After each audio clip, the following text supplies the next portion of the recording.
नमस्कार शेतकरी मित्रांनो, जर तुम्हीसुद्धा कर्जबाजारी असाल आणि जर कर्जमाफीची वाट बघत असाल तर हा व्हिडिओ खास तुमच्यासाठी. शेतकरी मित्रांनो, संपूर्ण राज्यात कर्जमाफीची चर्चा सुरू आहे.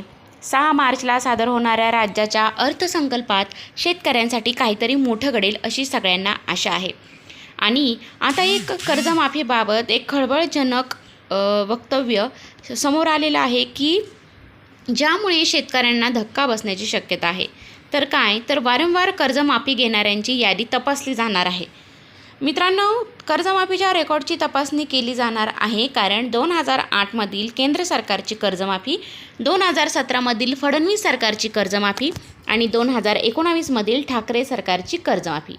जर एखाद्या शेतकऱ्याने या तिन्ही योजनांमध्ये कर्जमाफीचा लाभ घेतला असेल आणि तरीही तो पुन्हा थकबाकीदार झाला असेल तर अशा शेतकऱ्यांना यावेळी यादीतून वगळलं जाईल, हा विचार सरकारचा चालू आहे. त्याऐवजी जे शेतकरी नैसर्गिक आपत्तींमुळे अडचणीत आले आहे किंवा ज्यांना आत्तापर्यंत मदत मिळालेली नाही त्यांना मात्र प्राधान्य दिलं जाईल असं संकेत आहेत. जून 2025 की 2026 तारीख नक्की कोणती?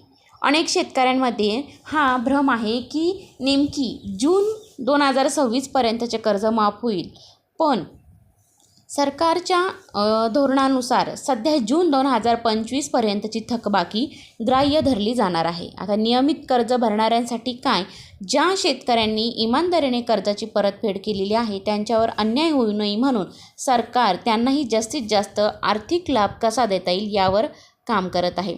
तर जर मित्रांनो तुम्ही पण जर या थकबाकीमध्ये जर बसलत असाल आणि या तिन्ही वर्षांच्या या तिन्ही सालातली जर कर्जमाफीचे तुम्ही जर हक्कदार राहिलेले असाल तर मात्र तुम्हाला ह्यावेळीची कर्जमाफी मिळू शकणार नाही. जर तुम्ही माझ्या चॅनलवरती नवीन असाल तर नक्कीच अशा बातम्या, महत्त्वपूर्ण बातम्या जाणून घेण्यासाठी चॅनलला सबस्क्राईब करा. धन्यवाद.